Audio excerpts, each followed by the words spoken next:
m'a pas laissé compétitionner pendant 5 ans. Attends une seconde. Ça, c'était à quel âge, là? J'avais 12 ans. 12 ouais. ans, OK. Fait que dans le fond, il me laissait pas tant compétitionner. Je comprends. Il y avait comme un rôle un peu de papa, là. Je pense que, comme tu as dit, c'était pas la normale que les filles boxaient dans ce temps-là. Fait qu'il voulait me protéger et tout.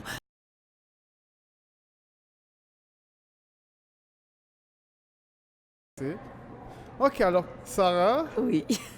on a tenté de faire une interview, quoi, il y a presque 7 mois? Ouais, l'été passé. L'été passé. Ouais. Et on a fait l'interview, puis j'ai regardé et j'ai dit, oh shit. J'ai dit, non, ça va pas marcher, man. J'aime pas l'interview.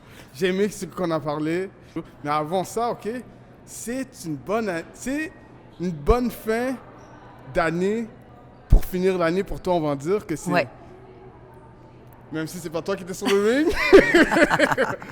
La team... Oui, Team Clavel. Team Navel, Ouais. alors, félicitations. Merci, merci. Et c'est pour dire félicitations de quoi encore?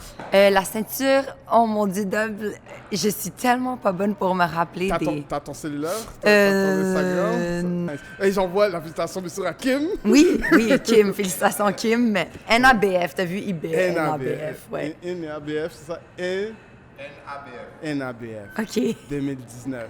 Ouais. Champ. Gagne soit gagne champ. Ouais. Bon, ouais. Bravo. Et c'est bien d'être entouré de personnes qui sont champ aussi, qui ont été champ. Oui, Ah. vraiment. Dans le sens, il y a ma coach Danielle, il y a Nathalie Forget, Ouais. c'est des pionnières de la boxe. Ouais. Si je me trompe pas, Danielle est une des premières femmes à avoir boxé professionnelle au Québec. Ah ouais? Nathalie aussi, une des premières. Tu sais, dans le fond, il n'y avait pas beaucoup, il y avait une petite vague de femmes qui faisaient de la boxe professionnelle. Nathalie, j'ai souvent mis les gants avec elle quand j'étais jeune. OK. Elle m'a souvent fait mal au foie. Hein. Ah Plusieurs places, mais à cause d'elle, je suis devenue championne. Hein. Et même avec ma coach, j'ai déjà mis les gants. Ah ouais? Ouais, ça, c'est drôle quand même comme relation. Oh, c'est... Ouais. OK, alors, tu sais quoi, avant qu'on va avec des détails spécifiques, alors raconte-moi comment ont commencé tes débuts, comment c'est arrivé que tu es devenue une boxeuse, OK? OK, comment je suis devenue boxeuse? Ben, dans le fond, j'avais 12 ans. OK. Et attends, est-ce que tu es née ici? Non, je suis née en Algérie. Je suis venue à l'âge de 6 ans ici. Oh, OK. Ouais. Puis je jouais au basket, je faisais plein de sports. J'ai toujours été un peu comme tomboy. Tu sais, j'aimais ça jouer avec les garçons plus qu'avec les filles. Puis je faisais du basket dans ce temps-là. Et ce que j'aimais pas dans le basket, je pense que tu peux relate parce que tu as déjà fait un sport sûrement d'équipe. Ouais, Tu sais, ouais. c'est dur de... Moi, je voulais toujours gagner. Puis dans une équipe, c'est pas tout le monde qui veut gagner. Ah, yeah, Ouais. Fait que ça, c'est la partie top. Fait que je me suis dit, pourquoi pas essayer un sport individuel? Fait que, dans le fond, j'ai commencé par du kickboxing. Et là, dans le temps, j'ai toujours me rappelé, il y avait une vidéo qui passait sur Facebook ou YouTube. C'était un gars qui faisait du kickboxing. Oh, attends une seconde. Quel âge? J'avais 12 ans. Et à 12 ans, il y avait YouTube Je déjà? pense, oui, YouTube existait, Facebook existait peut-être pas. YouTube Non, existait. je pense que c'est le contraire. C'est pas YouTube, c'est pas Facebook qui était plus populaire que Facebook? Non, Je m'en YouTube souviens pas. existait, OK. Facebook n'existait pas. Oh, si je me trompe pas, à 12 ans. Ah, ok, ça se fait. J'ai aucune idée, Ouais. j'ai oublié. Ben, je peux pas dire. Il y a une vidéo qui circulait dans ce temps-là. C'était un gars qui faisait du kickboxing. Puis j'ai toujours m'en rappelé. Il avait kické un gars, puis il s'est comme disloqué le tibia puis la cheville. Et après ça, je me suis dit, no way, comme c'est pas fait pour moi. Vraiment pas. Et là, dans ce temps-là, il y avait un de mes premiers coachs qui était comme, ah, viens, on va faire de la boxe, c'est ton sport et tout. J'ai commencé à boxer et j'étais rendue talentueuse pour la boxe. Oh. C'est comme ça que ma carrière a commencé. Mon grand-père aussi faisait de la boxe. Et c'est ça qui m'intéressait un peu. Est-ce que c'est un truc de famille? Non, c'est Oui, mon grand-père, il faisait de la boxe. Mon père a déjà fait de la boxe. Mais mon grand-père, il tripait boxe, OK? Quand on était jeune, il écoutait tout le temps Mohamed Ali. Dans le temps, c'était ça qui était populaire. Tout le monde écoutait Mohamed Ali. Je vais toujours m'en rappeler, il faisait tout le temps du shadow boxing avec nous pour jouer et tout. Et je me suis dit, tu sais, pourquoi pas l'essayer? Puis finalement, tu sais, c'est devenu un sport que je faisais pour récréatif. C'était devenu une vocation à la fin. Oh, ok, c'est bien. Alors, Ouais. là, tu sais quoi, comparé à la première interview c'est pas comme ça que ça a été dévoilé, que là, c'est encore meilleur parce que avant, j'avais une certaine idée de comment une femme comment ça se déroule pour une jeune fille qui veut devenir boxeuse et comment les parents, non, le père le voit. Et là, toi, tu m'avais dit carrément que, oh non, c'est correct, mon père. Ouais. Et à cause que lui, déjà, il y a un antécédent de boxeur, légèrement. Mais c'est même pas ça. Je viens quand même d'une famille, tu sais, où mon père, on était 2 filles dans le temps avant que mon petit frère y naît, il nous a toujours comme élevés dans le sens qu'une fille, elle peut faire tout ce qu'elle veut. Dans le sens qu'une fille, peu importe si c'est un sport de gars, il nous a toujours encouragés à faire ce qu'on voulait, dans le sens ce qu'on entreprenait.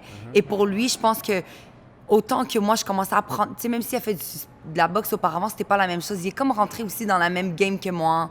Il a commencé à aimer le sport, tomber amoureux du sport. Il a réalisé que j'étais talentueuse. Fait que tout ça est venu l'affecter, là.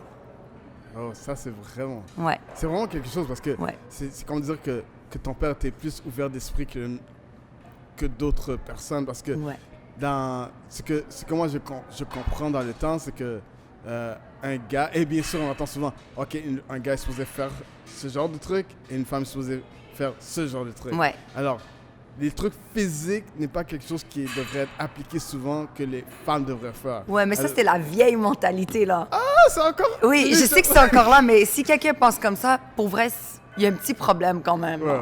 Tu sais, je veux dire, dans le sens que c'est vrai que la boxe a toujours été un sport d'homme. Ouais. Pour les gens, la normale, là. OK. Alors, continuons. Alors, tu as eu l'inspiration et t'as trouvé un coach qui t'a coaché à devenir boxeuse. Et à partir de là, comment ça a commencé les fights et tout ça? J'ai toujours rappelé comme... J'étais jeune dans ce temps-là. Il me protégeait beaucoup. Il m'a pas laissé compétitionner pendant 5 ans. Attends une seconde. Ça, c'était à quel âge, là? J'avais 12 ans. 12 ans, OK. Fait que dans le fond, il me laissait pas tant compétitionner. Je comprends. Il y avait comme un rôle un peu de papa, là. Je pense que, comme tu as dit, c'était pas la normale que les filles boxaient dans ce temps-là. Fait qu'il voulait me protéger et tout. J'ai toujours me rappelé mon premier tournoi, c'était à Québec. J'étais tombée malade. OK, dans le temps, c'est quand il y a eu l'épidémie du H1N1. Je sais pas si tu te rappelles l'épidémie. Oui, OK, ouais. Ouais, il y a eu un temps d'épidémie comme ça. Tout le monde en file à l'école. Ouais, vraiment, OK. Puis là, dans le fond, j'ai toujours me rappeler, c'était à Québec. Je devais boxer, puis c'était les défis des champions. Et ça, c'était comme, dans le fond, c'était un tournoi qu'on devait passer pour aller aux qualifications des championnats canadiens. Dans le fond, ça, c'était mes plus gros tournois, là, que je te parle en ce moment. Et j'ai toujours me rappeler, je venais de perdre, je pense, 10 livres en une semaine. J'étais allée au tournoi. J'ai toujours me rappeler, j'ai perdu contre une fille qui, elle, à 64 kilos, était populaire dans le temps. C'était comme la fille à détrôner au Québec. C'était une expérience so-so. Mais tu sais, je pense que comme chaque expérience t'amène comment je pourrais le dire? Oh, j'ai oublié le mot. Comment je pourrais dire ça? Ouais, répète, reviens à ce que tu voulais dire. Chaque expérience nous amène à l'athlète qu'on est, c'est ce que je veux dire. Dans le sens que comme cette expérience-là, je pense ça fait que l'athlète que je suis en ce moment, c'est de rester persévérante parce que je venais de perdre. J'avais l'air carrément de spaghetti dans le ring, là.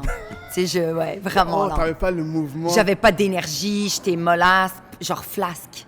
Tu sais, quand on te frappe puis que carrément on peut souffler et tu voles, là, je ressemblais à ça dans un ring de boxe.